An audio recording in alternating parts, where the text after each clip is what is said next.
party, the auditor of the party, the national welfare secretary of the party, the national youth leader of the party, the national vice chairman Southeast, the deputy legal advisor of the party, our esteemed state chairmen that are here. You can see them everywhere. Let me welcome all of you.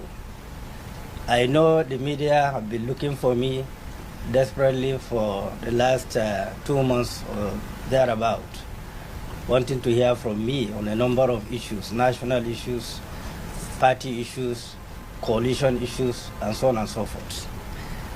But today, I needed to clarify some fundamental issues that relate to our existence as a political party.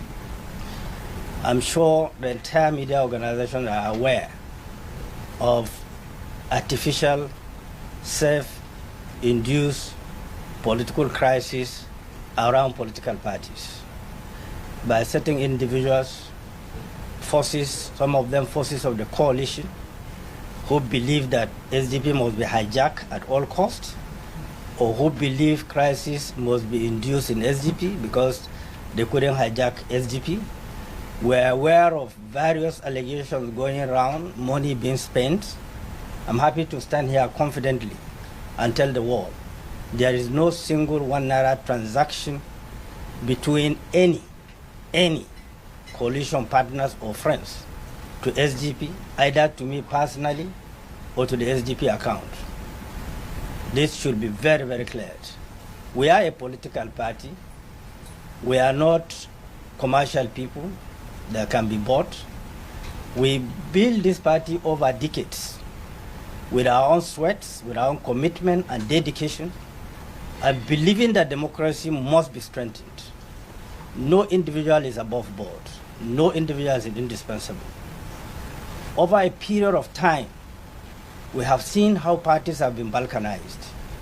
We have seen, even yesterday or thereabout, how PDP secretariat was sealed. So it appears there are forces on ground that are using all kinds of kinetics to ensure they create instability within the parties that have credibility, and so on and so forth. We as a party, we ought to have NWC meeting today around 2 o'clock. But early in the morning, around 10 to 11, I was called. There are some talks have invaded our secretariats, trying to lock the gates to subvert the normal meetings of the NWC. Subsequently, I saw fake news all over social media that the national chairman of the party has been suspended. We have not even had the NWC meeting. I don't know where the meeting took place. After all, I am the chairman and chief executive and national leader of the party by virtue of our constitution. As such, I want to make it clear, I'm speaking from my office directly. Because of the tension, some of the NWC members couldn't make it to the office.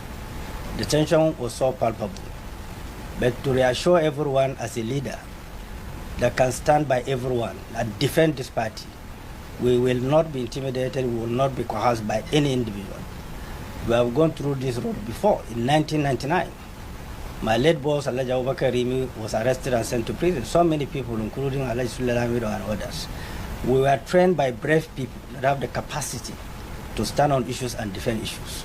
So I'm speaking from my office live with some of the NWC members that are here, some of the state chairmen that are worried, that have heard for some time that there is a plan to create chaos in SDP.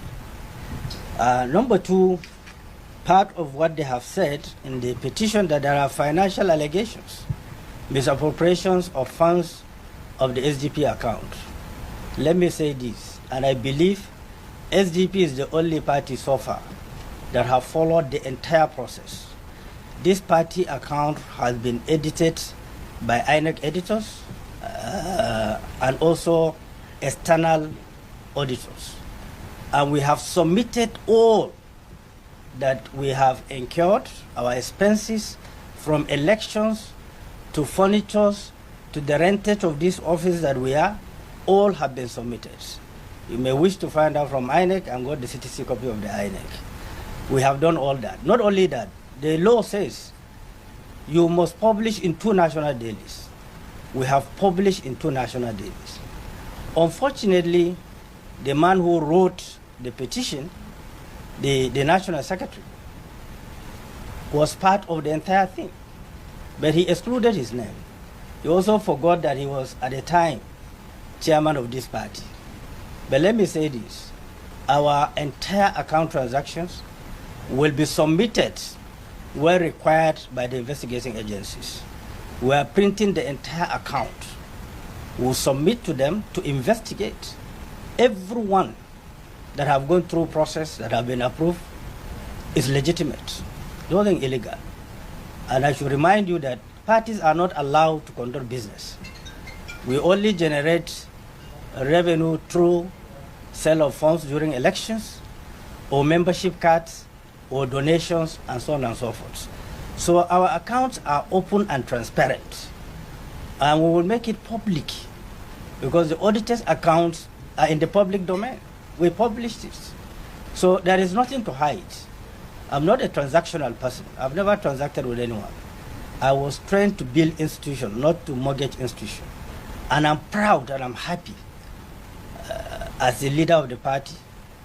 I was able to win elections, 2 ranking senators, 2 ranking House of Reps members, 3 elected members in National State Assembly, 2 elected members in Ekiti State Assembly, 1 elected member in Taraba, local government chairman, Kacha, and of course, we have councillors, about 5 in Nasarawa and other places under my leadership. So we believe that no responsible government or institution or any individual who believe in a democracy that can orchestrate deliberate attempt to destroy institutions that have been over a long period of time. Almost all the stakeholders in the party make sacrifices for this party to be where it is today. And let me say this clearly, the entire NWC members are not under salary. They come to work because they are committed to the party. They used to have periodical allowances, sitting allowances during NWC, and honorariums that affects any member of NWC, either weddings or death or naming ceremony, and so on and so forth. As a party, we used to do honorariums to everyone, and we used to assist people. We also have it in record, some of the people who work with us here were able to pay for their school fees